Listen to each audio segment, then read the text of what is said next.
Hey guys, and welcome back to Let's Play Dark Souls 3. My name is Rob. So a funny thing happened with this part. It's part 22.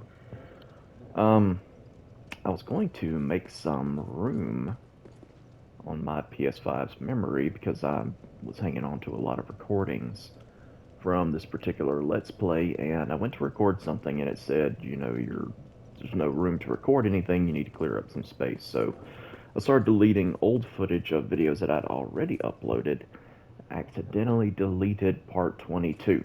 But what I didn't realize is that deleting the original source video off of the machine will also delete it from Share Factory, even after you've compiled like a edited together video and everything. So, did not know that. So, I'm just going to revisit this area. The only thing that is really missing from part 22 is exploring this area just past the Pontiff's chamber here. This PvP hotspot for Dark Souls 3, definitely going to be playing it offline, which right now I'm this character. This is my current build that I've finished most of the game with, soul level 100.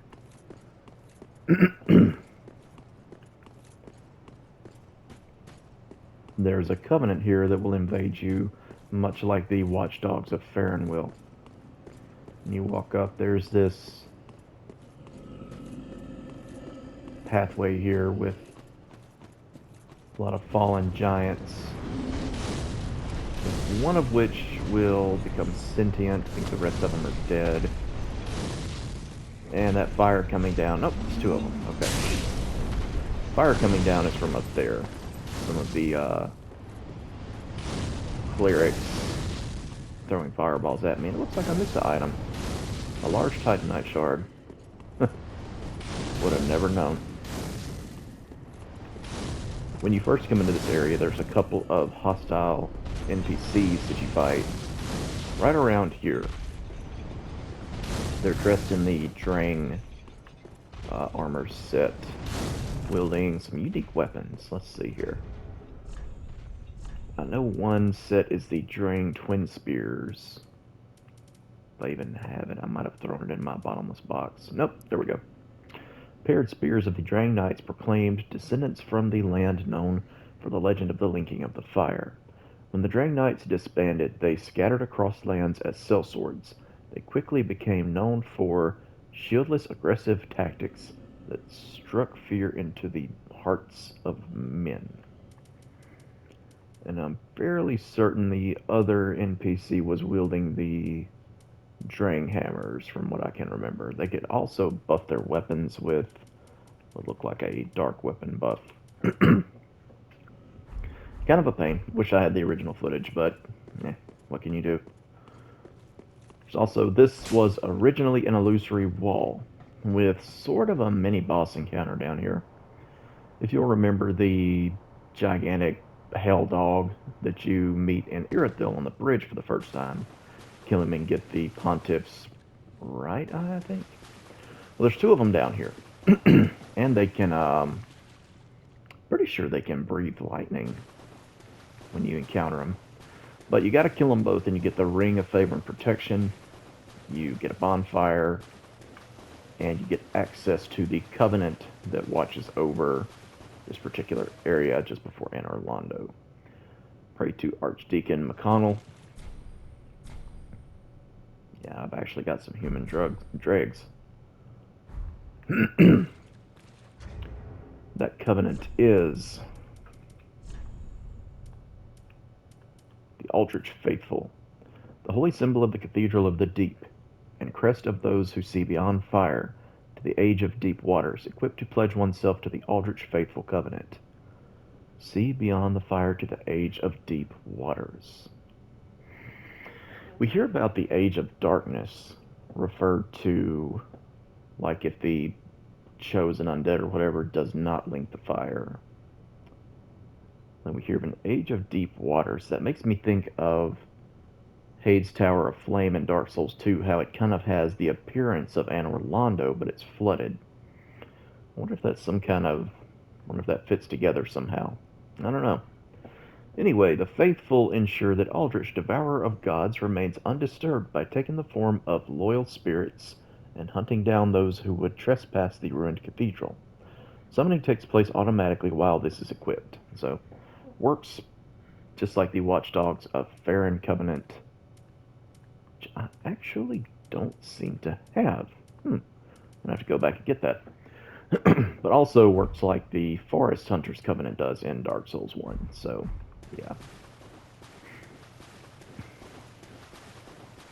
And once again, my character as it appears in this video is what my character will look like in future videos. But in the very next one, it's going to continue that continuity of where I had left off originally, so I don't know, it's going to be like a time paradox kind of thing. Time is convoluted. Oh man, we got this tall ladder. It's like Metal Gear Solid 3, which that scene has kind of become a meme now, but I remember, I don't know, it's weird. It's been so many years since I've played Metal Gear Solid 3, and the last one I played was the 4th game in the series, and I just kind of lost interest after that, but back in the day, that was one of my favorite games in high school. Metal Gear Solid 3, that is. Played through it multiple times, really enjoyed the story, and the gameplay.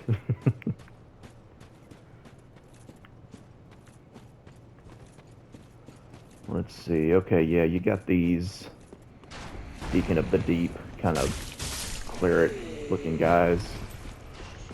Originally commentating in this area, I was kind of like, it almost makes me feel slightly uncomfortable killing someone in vestments. Feel like I'm assaulting a priest or something. Get out of here.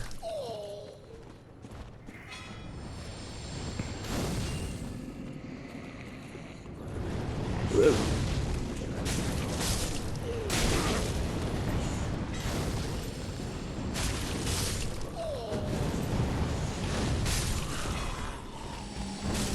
Whoa. Big guy here is tanky, and he's quick. Put a stop to that. Yeah, this door is a shortcut that is like you have to open it from the other side, so I'll show that here shortly.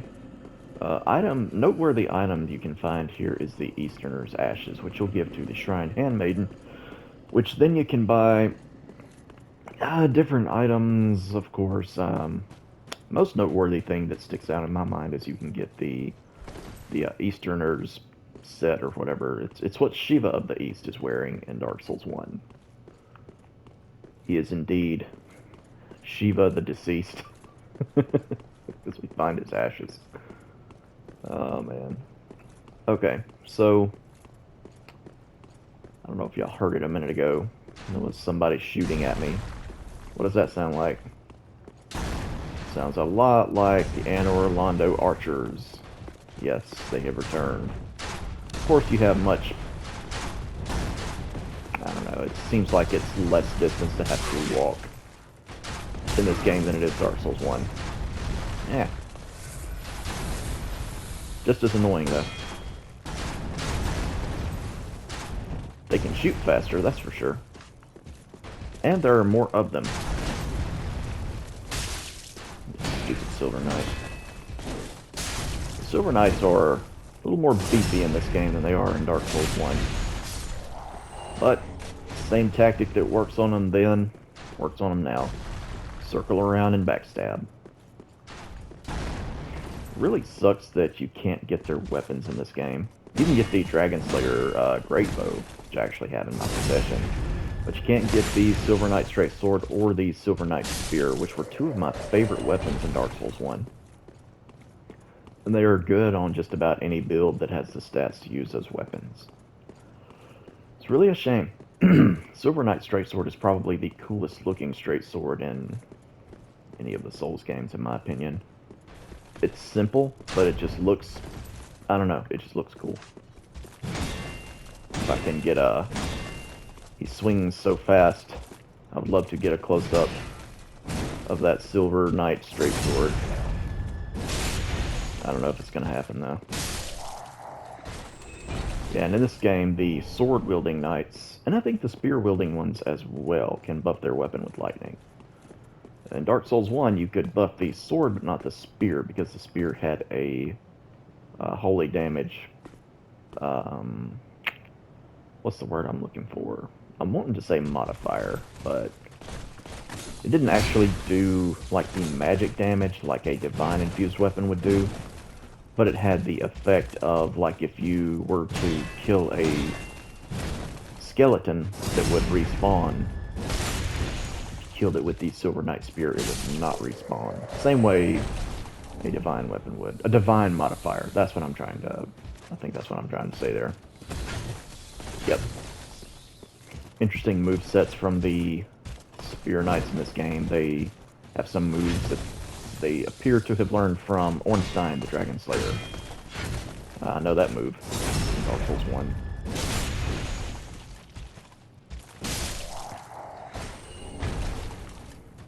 Yeah, and then to unlock that shortcut, you would run down here.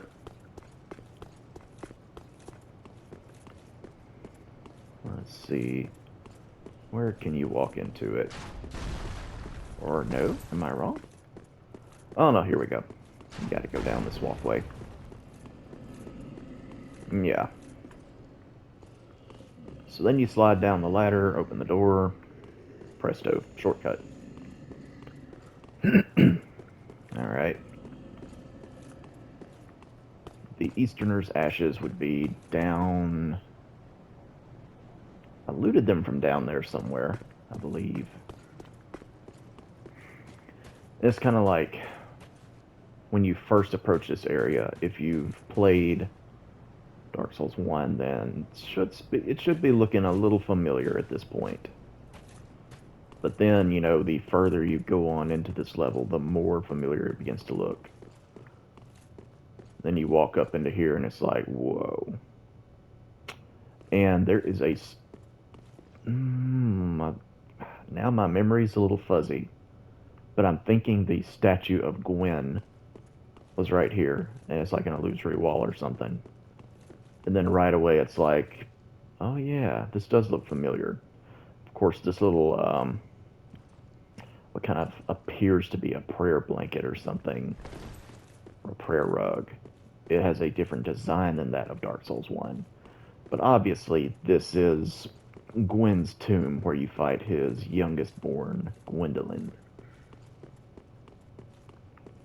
Yeah, I mean, just look at it. And of course, in Dark Souls 1, the Miracle Lightning Blade was left right here. Not Lightning Blade. It's Lightning Blade in this game. It's Sunlight Blade in Dark Souls 1. Let's see... I can't remember offhand where you find Lightning Blade in this game. I don't know. But it says, Miracle allegedly wielded by a certain Dragon Slayer knight in the Age of Gods. Reinforces right weapon with lightning. Tales of Dragon Slayers are now a rare thing, told only in fragments and whispers in remote regions. Yeah, so down through the ages, the Nameless King fell from the annals of history, lost his deific status and everything. Is that a little flower or something that I can't really make out what that is, but yeah. So even over time, his miracle isn't even attributed to him anymore. Just, you know, some Dragon Slayer, it says. I remember reading and watching videos on the lore in Dark Souls 1 back before I had really gotten into Dark Souls 3, or, you know, knew that they had expanded on the lore of the first son of Gwen, his firstborn, and how a lot of people thought that Solaire was Gwen's firstborn, but this game pretty much certainly debunks that. Anyway, exit out of there and into spiral staircase elevator. Yep. We are indeed in Anne Orlando. Let's see here.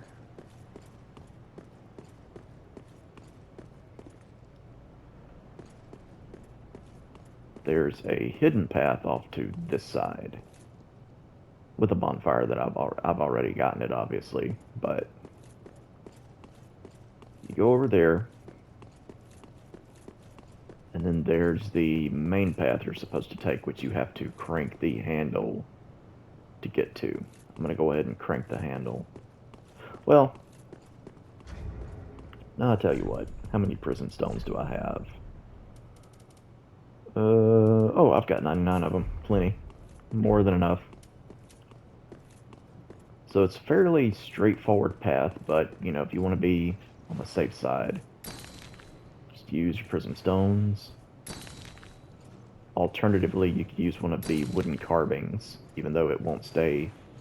You can always toss it on the ground to see if what's in front of you will hold you up. There's a good reason to come over here, though.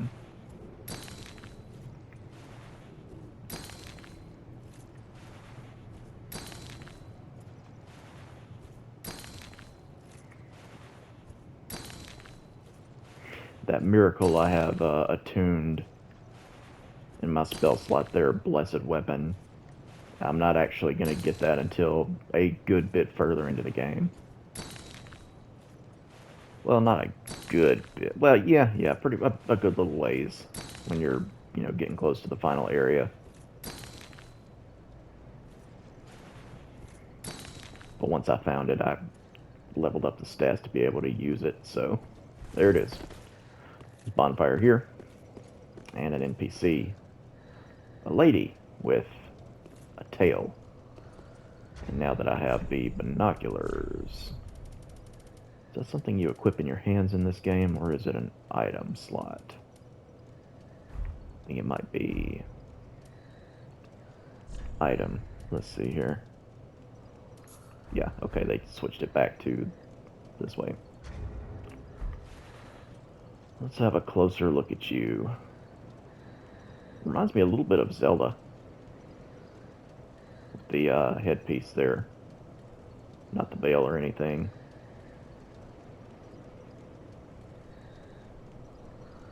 Bare feet.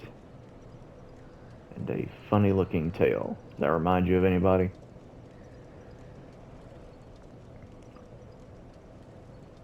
Very reminiscent of crossbreed Priscilla from Dark Souls 1, whose lore says that she is the product of a dragon and... Or wait, does it? I'm trying to think back to Priscilla's lore. She's half dragon. I don't know exactly what the other half is supposed to be. I don't think human, necessarily. It's implied that she's half dragon and half god, so I don't know. Oh. Good blade of the dark moon. Welcome home. If I can provide thee succor, only tell me how. I'll take a root beer flavored sucker. Anyway. Yeah, unfortunately I can't get her initial dialogue, but let's see what she has to say here. Long ago, our father Gwyn, lamenting the waning of the fire, became cinder of his own will. Now, the fire is linked by the champions who have come in his stead. Such is the will of Father and the gods. And so the Dark Moon Knights took arms to watch over those who link the fire. But long ago, our company lost its last proper knight. Only its covenant was preserved to this day, until the time of thy visit. Heirdom taketh many forms, indeed. Long ago, our father now, such but long ago, only its heirdom off so soon. May the dark moon watch over thee. So yeah, you get the Dark Moon Covenant from her. Interesting to me that the Way of Blue, as well as the Dark Moon Covenant, are in this game, because Way of Blue kind of replaced the Dark Moon Covenant in Dark Souls 2, but now they're both in Dark Souls 3, so kind of neat, if for nothing else than for the lore. You'll notice the Blue Sentinels, they have like that banner, the same emblem, or at least a very similar one, to the Blades of the Dark Moon. A silver pendant depicting the Dark Moon and a sword, the crest of the Dark Moon Knights. The original Blue Sentinels equipped to pledge oneself to the Blade of the Dark Moon Covenant. When a member of the Way of Blue faces a dark spirit, the Blades of the Dark Moon, by an ancient accord, help to root out the invader. Summoning takes place automatically when equipped. And just to look back, we're going to reread the Blue Sentinels. Faded sheepskin parchment depicting the Dark Moon and a sword, equipped to pledge oneself to the Blue Sentinels Covenant. When a member of the Way of Blue is threatened by a dark spirit, the Blue Sentinels, in compliance with an ancient accord, assume the form of blue spirits and help to root out the invader. So, let me look at this again. When a member of the Way of Blue is threatened, versus... No, that's also... So in order for these covenants to be summoned, you have to be in the Way of Blue covenant, if I'm understanding that correctly. Pale blue sheepskin parchment featuring an illustration of the moon, symbol of an ancient accord. Members of the Way of Blue are the beneficiaries of an ancient accord. When a dark spirit threatens them, a blue spirit will grant them assistance and help to root out the invader.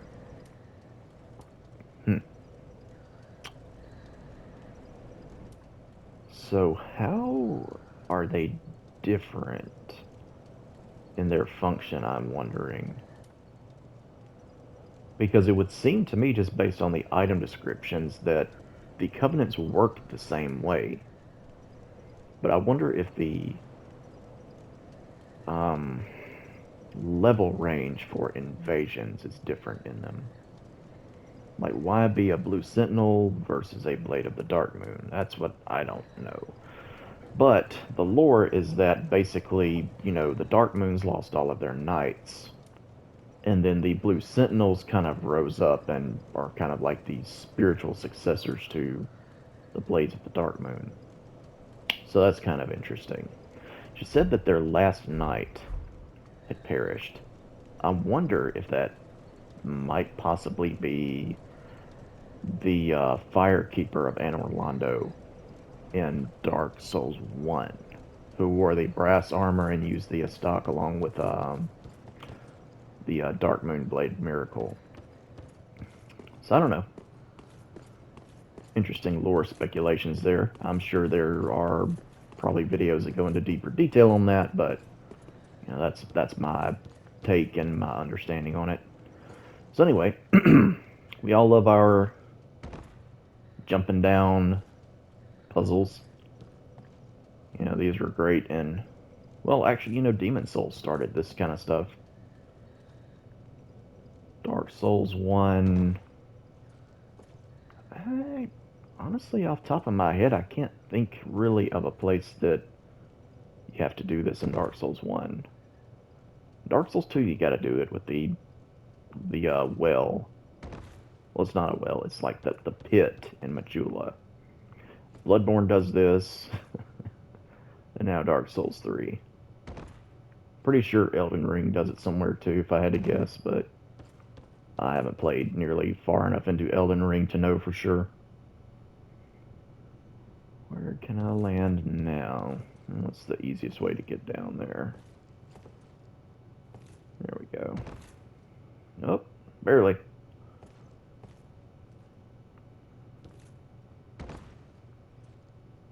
Alright, and I think this puts you back out at the Church of Yorshka.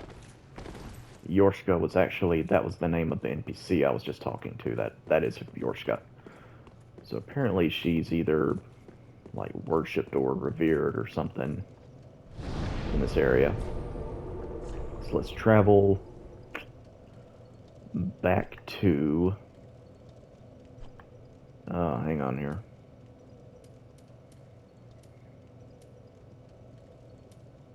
I could just go back to Anne Orlando. That's almost like exactly where I was.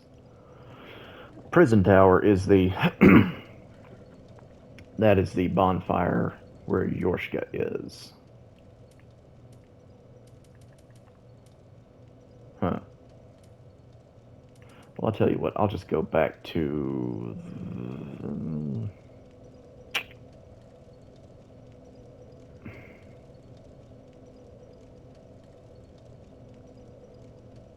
I'll just go to the Anne Orlando bonfire. Screw it.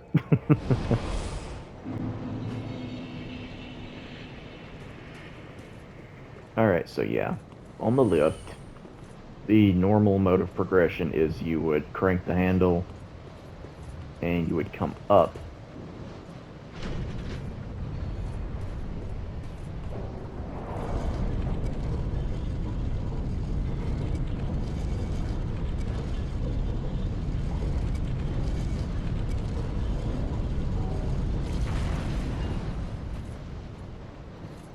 And there it would put you out right here in front of Anne Orlando. Amazing view. It's very interesting to see this area covered in snow, and you know, when you first get to it in Dark Souls 1, it's like it has this appearance like the sun is shining so radiantly upon Anne Orlando. You know, it's called the Land of the Gods, the Kingdom of the Gods. And it's just kind of like it really hammers that feeling home. And now it's like cold, abandoned, which it was, you know, the sunlight in Dark Souls 1 and everything, you know, that was a facade, an illusion that was being perpetuated by Gwendolyn, you know, and that was just to kind of lead on the whichever chosen undead would come through to link the fire. You know, it's kind of a ruse, I guess. But then if you, it doesn't even happen if you kill Gwendolyn just outright, that won't uncover the illusion. But if you destroy the image of Guinevere that he has, if you destroy it, with that image also goes the sunlight of Anne Orlando, or the appearance of sunlight. And then I can't remember if you can really get a good view of the moon or not. Somebody can let me know in the comments if they want to. But here, you can definitely see outline of a crescent-shaped moon, very much like the dark moon emblem that we got. So that's basically it for what transpired during that part that got deleted. That's unfortunate, because I know I had like died a few times and it took me longer to do that part, obviously, because I wasn't nearly as high leveled up. And of course, you know, it may feel kind of like a sequence break once the 23rd part gets uploaded, because, you know, of course, as of that recording time, you know, I don't have any of this stuff, and I don't know that I'll end up accidentally deleting the 22nd part. Because I've been holding on to multiple parts, and I'm way ahead of recording schedule, so that I don't ever feel like terribly pressured to, you know, scramble to play the game just to release content. So, yeah. And this will kind of turn into a shorter part. I'm not going to go forward because the next video will be exploring Anne Orlando within like the natural progression of, like, I'll be back down to whatever level I was at this time. And yeah. So I'm going to call it here. Short part, but it'll just kind of serve to fill in the gap between where I went through from Pontiff Sullivan's boss room to Anne Orlando. So thank you guys so much for watching. During the next part, of course, it'll be back to where I was naturally, and I'll explore Anne Orlando and defeat the boss that resides here.